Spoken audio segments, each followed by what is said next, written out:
Hey guys, welcome to a quick video. I'm in my freezing cold garage. I mean, it is cold in here.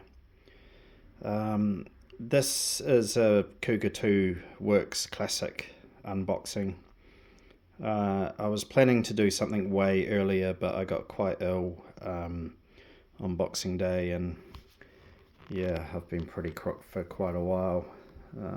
Some sort of nasty flu going around, but anyway, I just wanted to do a sort of unboxing, show you guys what this kit looks like. So this is what you're presented with when you open the box. So the first thing, I've been in this box before, I haven't had stuff out though, but the first thing I noticed was the wheel centers are just sort of loose in the box, which triggered me a little bit because I really like the wheels to be nice, so hopefully there's no scratches on the wheels anywhere. So let's start pulling some bags out. I mean, I'm not going to be able to tell you guys what's really in these bags because I'm not a Schumacher expert. It's only my second Schumacher kit, but I mean, I can tell from looking at this one that you've got some shock absorber parts in here and some O-rings for the shocks and the different collar adjusters and whatnot. But for people who haven't built a Schumacher kit, it's done in stages, and you sort of have a bag for each stage. So that's why you've got loads of little labels. Every bag has a label on it, and so for each step, you open the appropriate bag, tip out the parts onto your little magnetic parts tray, and you'll probably have like, I don't know, 6 or 10 different little parts, and that's all you need for that step.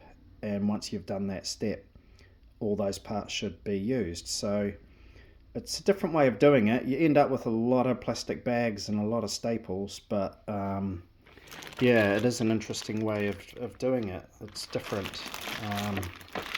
Kaisho tend to spend quite a bit of time sometimes looking for parts, so you don't really have that issue with these kits. So yeah, that's what's in that one.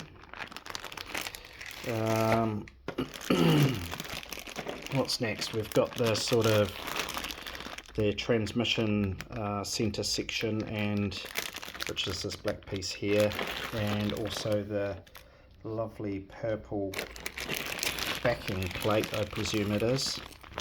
We've got some bearings dancing around in there too. I love that these Schumacher kits come with all the bearings. It's really good feature, which I was when I bought the Cougar, what is it? Cougar Classic. Yeah, the Cougar Classic. I was that was my first Schumacher kit, and I wasn't really expecting bearings, but there you go. So mind you, these are sort of more performance orientated RC cars. These are interesting. We've just got some loose trees here, more shock parts. So yeah, that's kind of interesting. They look like they are all the same, 4 of them, 1 for each shock, I presume.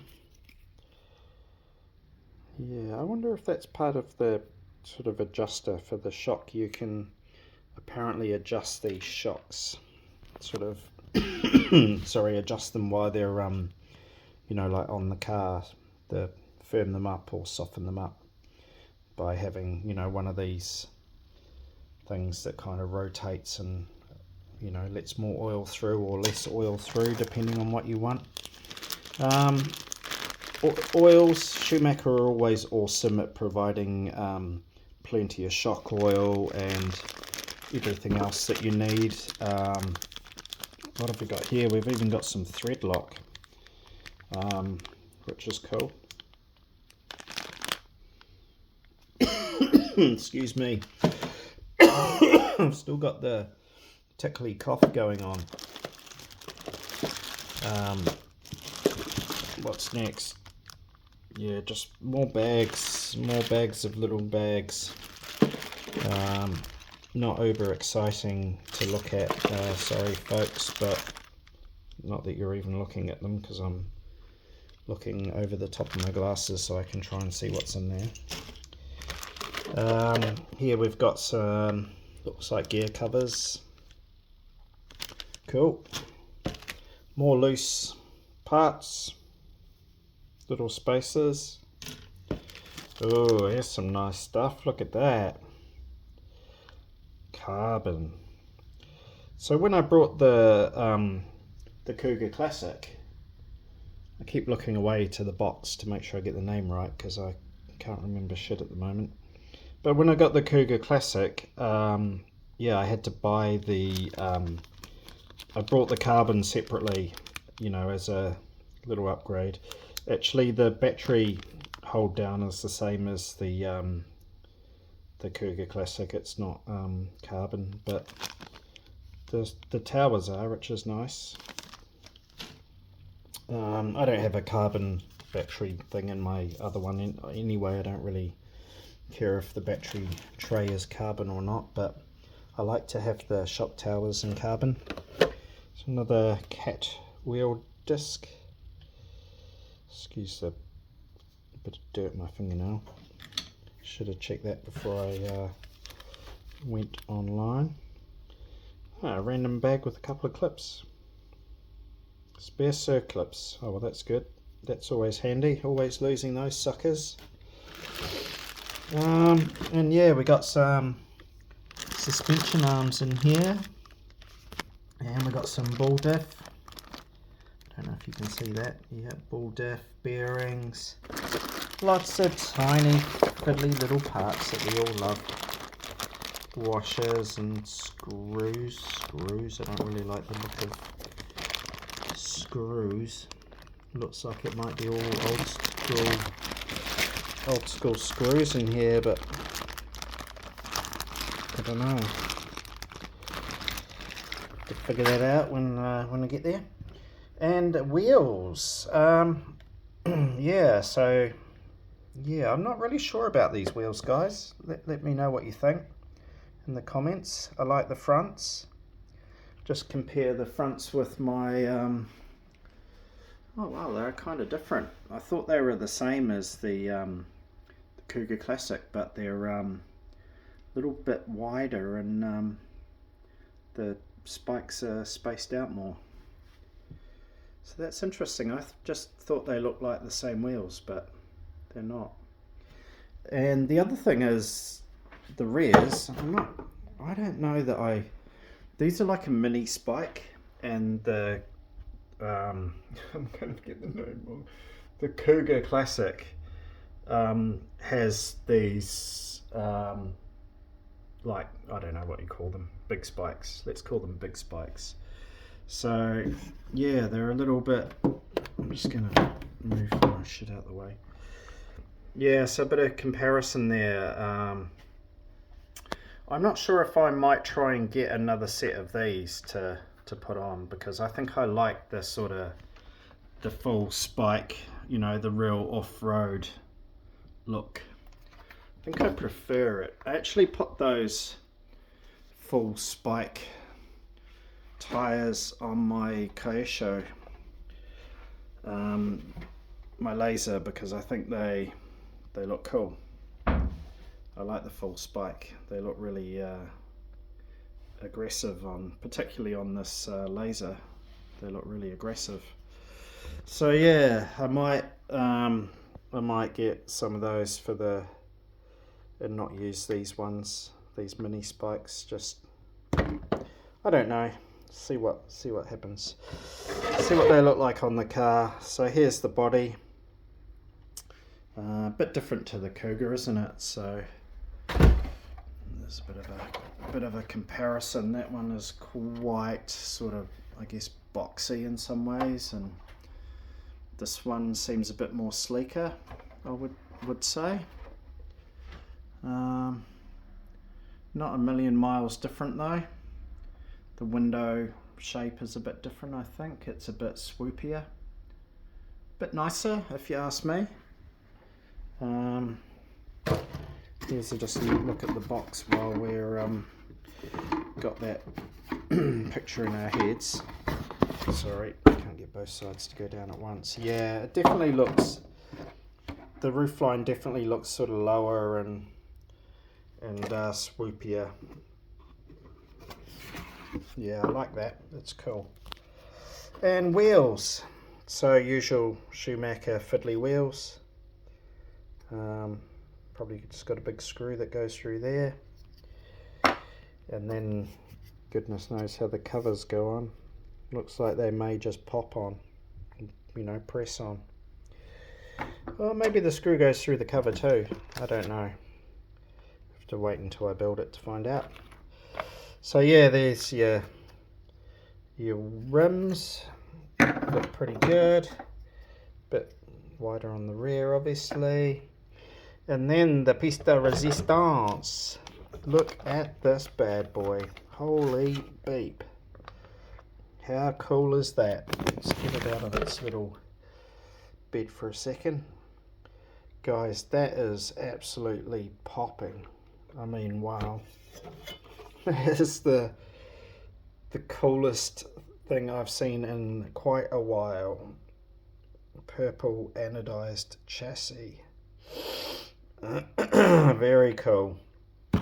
Let me show you what you've probably seen the Cougar Classic before, but it's, you know, it's nice, but it's not purple. It's just silver. So yeah, that is probably my favorite bit of this whole kit in some ways.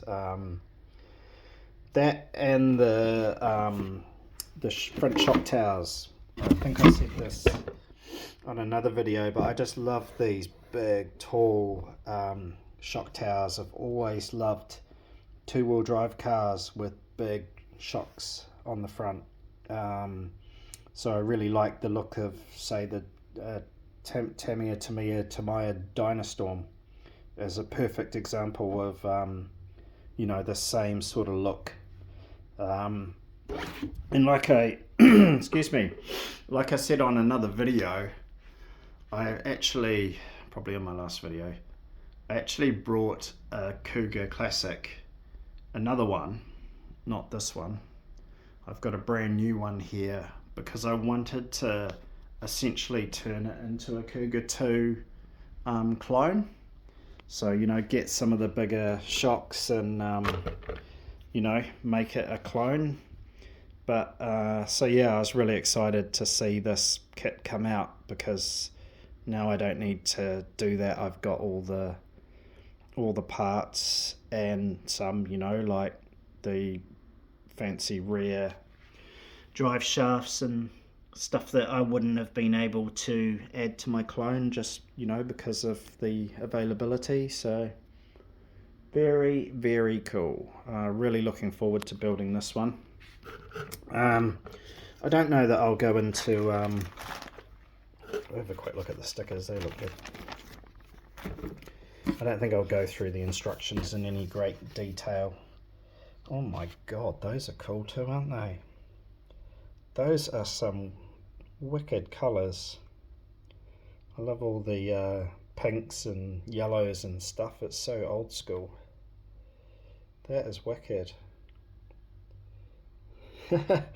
What the hell? Don't push me. That is cool. I love those stickers. And what else we got here? Window masks, I guess. And yeah, the instruction manual. Usually the instructions for these cars are pretty on point. Just try and close this box by speed every time. Yeah, the instructions for these are usually really good. Oh, that's interesting. I don't recall the Cougar Classic having so much colour on the pages, these little colourful numbers. Race tips, that's what you need, race tips. Plenty of those are in here. So yeah, very much like the Cougar Classic in these initial steps, just putting together the bearings and the uprights, and yeah, you just got to make sure that this stuff seats and is nice and tight, and that, you know, this guy here is completely seated in the bearing, otherwise you have issues with wheels not going on and so on. So yeah, pretty good instructions. Look at that, that is cool. So yeah, I'm gonna get that shock tower out and have a proper look at it. So I'll leave the instructions there. I'm sure they're all good.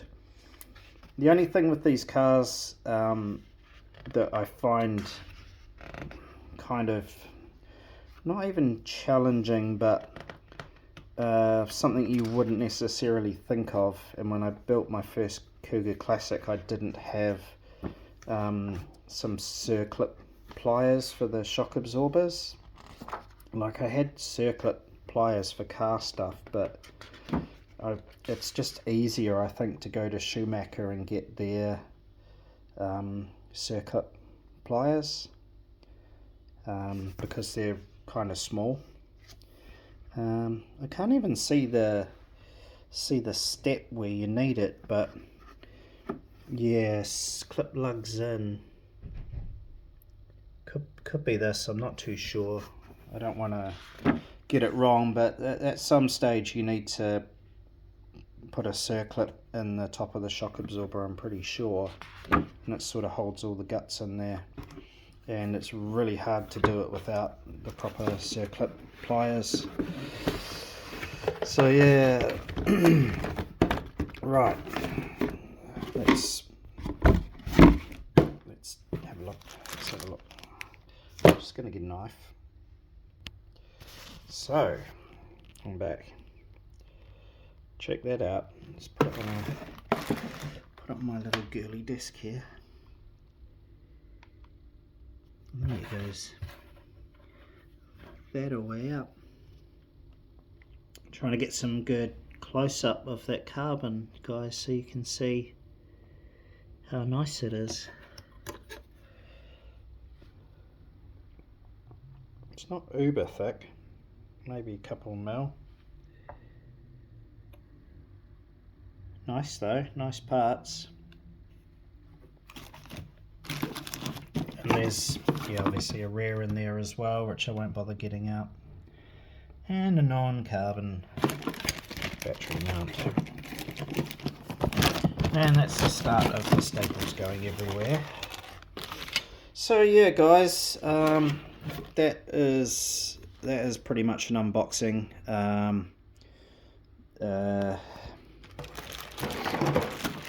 Just about to lose some parts just before I go, just because I like to, on these unboxings, just pick out some of the hotter parts to look at, and I haven't really done that too much on this one, but look at that. That is very cool, isn't it?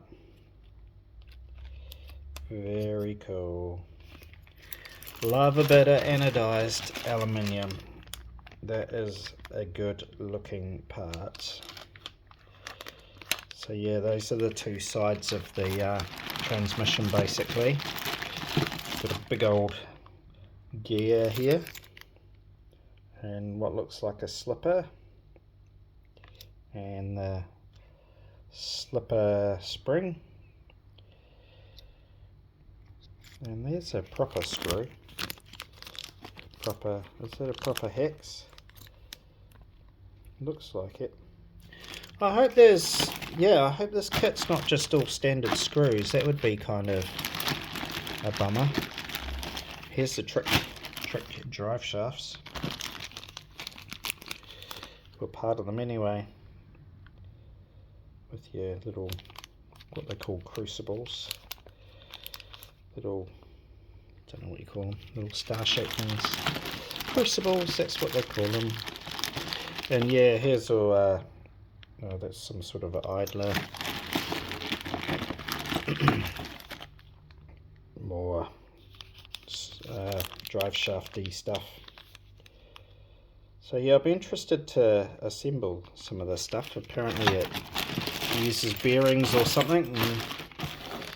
Oh, there's some nice shiny parts.